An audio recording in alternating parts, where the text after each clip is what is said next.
So now we know the favor, but many feel it's not enough. I agree and disagree, we will get into that. But overall, I would say that this SmackDown delivered. For the most part, it delivered. But let me start by saying and sharing what did not deliver according to me. The Charlotte Flair and Tiffany Stratton build is not working. I'm not feeling it, and I don't like Charlotte Flair.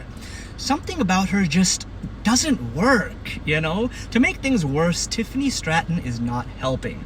Her mic skills are below par. I'm just not seeing any fire in the feud, right? It just seems bland. In fact, I'd go as far as to say that this is the worst existing feud on SmackDown or even in the WWE right now. One can even call it a blot on the WrestleMania card. Not working. Now, when I think about it, the Charlotte Flair and Tiffany Stratton segment is actually perhaps the only weak segment on this episode of SmackDown. It stands out like a sore thumb, basically. Other than that, it's strange to see Carmelo Hayes just mingling with The Miz. Andrade seems to be gone, and I have no idea what the WWE is doing with the women's division, whether it's the United States Championship or the Intercontinental Championship on Raw. Chelsea Green deserves better. Lyra Valkyria as well, but more so Chelsea Green, in my opinion. Let's move forward. Before I get to the main thing, which is the favor, let's just skim through everything else. The Drew McIntyre-Damian Priest feud is heating up. We got a couple videos, a couple vignettes, both by Drew McIntyre and Damian Priest. These videos basically gave us a recap of all that Damian and Drew have gone through, you know, with each other over the course of the year since WrestleMania 40. A nice way to remind us and bring back a certain level of hype in regards to the Ultimate Showdown at WrestleMania. I'm definitely feeling it more than before. Both had a great year and it should be a good match. Unfortunately, however, one of my most anticipated matches won't be happening at WrestleMania 41. I know you guys know what I'm talking about. Kevin Owens is out due to an injury. I like the way this reveal played out on SmackDown. Nick Aldis comes out and calls out Kevin Owens. Now, I read the reports before the show, so I knew this was real. But I feel a chunk of the audience just assumed this was a gimmick. After Kevin Owens gave the news and started walking back, that is when I feel the audience just kind of realized that, okay, this is legit. Then Randy Orton comes out, he looks at Kevin Owens, but both of them just walk past each other. Nick Aldis tells Randy Orton, unfortunately, that this means that he also does not have a match at WrestleMania 41. Obviously, Randy Orton is upset. I thought this would be the end of the segment, honestly, but Randy Orton hits Nick Aldis with an RKO. I was not expecting that. I wonder what this means. I wonder if this means they're just going to go long-term with this. You know, I don't know, man. I don't know how they're going to hype this further. You know, it just kind of sucks that it's not happening at WrestleMania 41. This was an interesting segment, but yeah, it is genuinely disappointing that we won't be getting this match. This was a very natural feud, you know, it was built beautifully. I don't know if it can just happen in the future at the same level with the same level of momentum. We don't even know for how long Kevin Owens will be out, but I'd assume it'll be for like months or something like that. I mean, this is a neck injury we're talking about. So, pretty serious.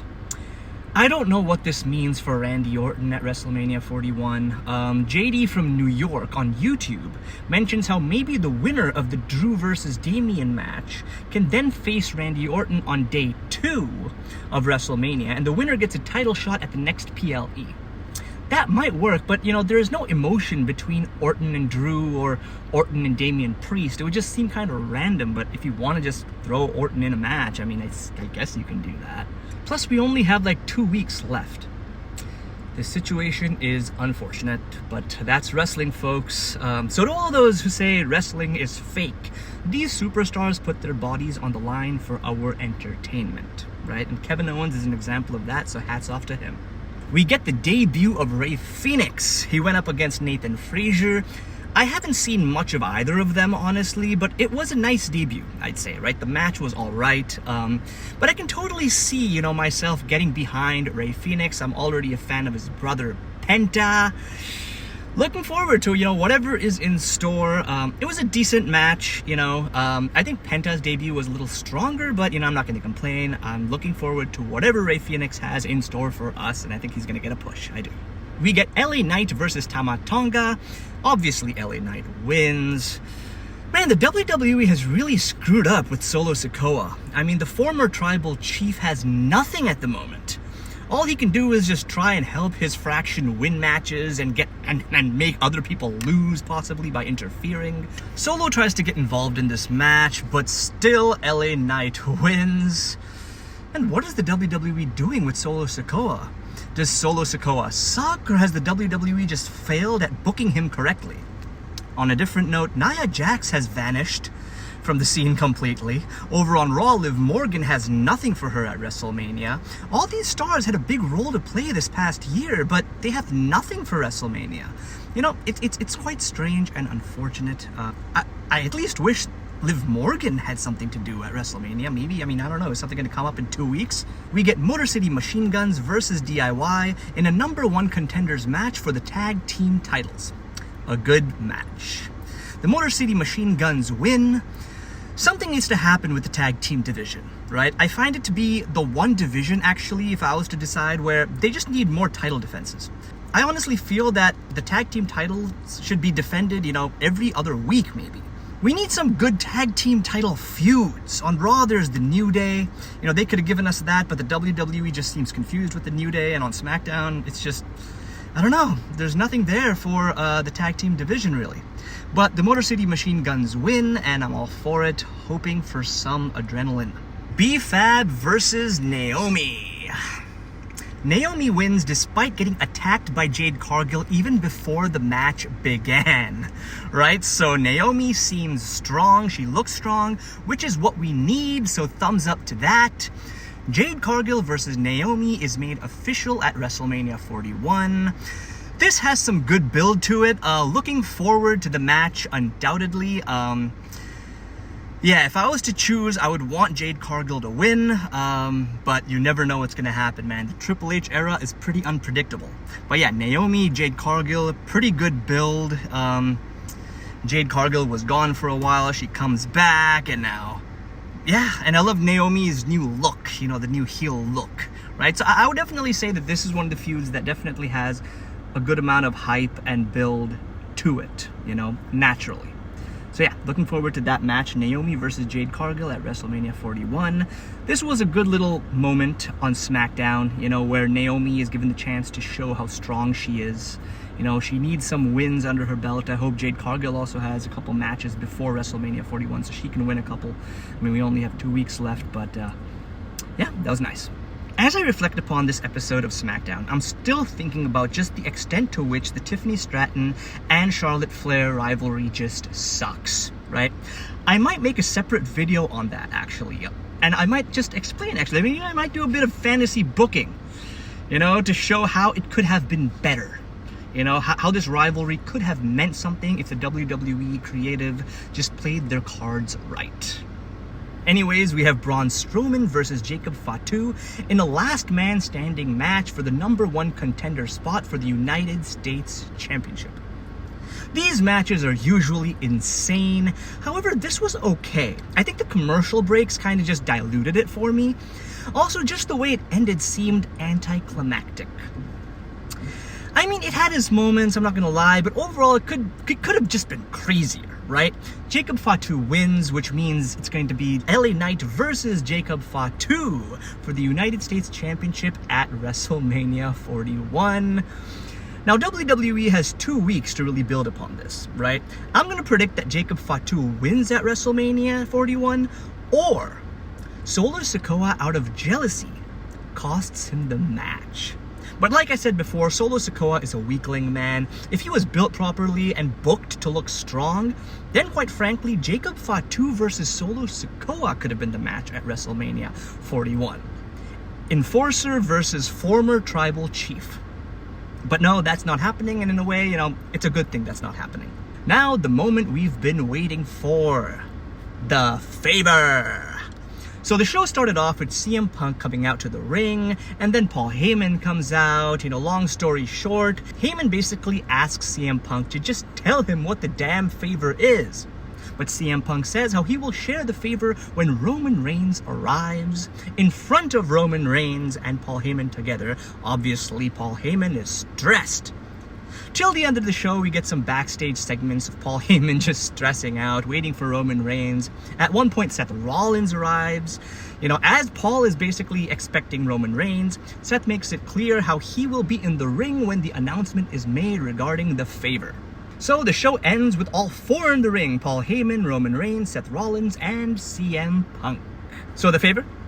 The favor is that Paul Heyman must accompany CM Punk and stand on his corner during his match at WrestleMania 41. Roman Reigns gets angry when Paul Heyman says how he can't refuse CM Punk, and then Roman Reigns gets hit with a GTS. Meanwhile, Seth Rollins is just having the time of his life, man. It's like divide and rule for him, right? CM Punk is hating on Roman Reigns is hating on CM Punk. Seth Rollins just laughing. I love that little aspect to this entire thing. So people are saying that this is underwhelming, right? An underwhelming favor. So if you just started watching wrestling, then yeah, okay, I can understand why you would feel this way. But if you acknowledge history, then this makes sense. Yeah, there is no major stipulation or shakeup necessarily, but it's an emotional favor. Paul Heyman is CM Punk's friend and they have a long history. Heyman once stopped Punk from getting fired early in his WWE career. Paul Heyman has played a crucial role in sculpting the trajectory of CM Punk's career. Heyman managed Punk during most of his, 434 whatever day reign as WWE champion. And this was in 2012. For 10 months during that period, Punk and Heyman set the screen just on fire with their dynamic partnership. And now it's 2025, when CM Punk has been in the WWE for about a year and a half now after being gone for a while. And while CM Punk has been gone, Paul Heyman has forged a strong alliance with his tribal chief. Therefore, this favor is quite powerful, if you think about it. It puts Heyman in a very uncomfortable position. It can potentially screw with the head of Roman Reigns, to see the wise man on CM Punk's side, his rival's side. So this is more so an emotionally driven angle rather than some major twist or something with a stipulation. Now, however, anything can happen at WrestleMania, right? Paul Heyman could either fully betray Roman Reigns or he could fully betray CM Punk. Some people are coming up with this crazy twist that, Paul Heyman will screw both of them and join, Seth Rollins. I don't see that happening. Anyways, we can just expect something intriguing at least. Having said that though, I can still understand why some people may find this to be underwhelming, especially when they don't know history and they don't really get the nuances, right? Yet, at a deeper level, this does make sense, underwhelming or not. Another thing this match has going for it is the fact that CM Punk technically made Roman and Seth. I think I read that somewhere. Roman and Seth were part of the Shield, right? And at first they seemed to be working for CM Punk, although they soon, went off doing their own thing. So they all have some kind of history, right? From way back in the day. Seth hates CM Punk, Roman hates Seth Rollins, and vice versa. CM Punk doesn't quite really hate anyone, but there is history, right? For me, the favor just makes sense, even if it doesn't create hype or the type of shakeup which, many people have hoped for. Well, anyways, guys, that's that. A good episode of SmackDown. Some bad news in the form of Kevin Owens, being taken out of WrestleMania due to the injury, which will also, take not just him out, but also, Randy Orton out from, WrestleMania, and obviously Kevin Owens out for months. The rivalry between Tiffany Stratton and Charlotte Flair is just boring, and so those are the two biggest, bummers of this episode. But in totality, let's just hope WrestleMania is worth it, man. I have my fingers crossed, I have hope, I trust Triple H. So yeah, that's that, ladies and gentlemen. Please do subscribe to my channel, like, share, hit the bell icon, check out my older videos. Until next time, peace out. Bye.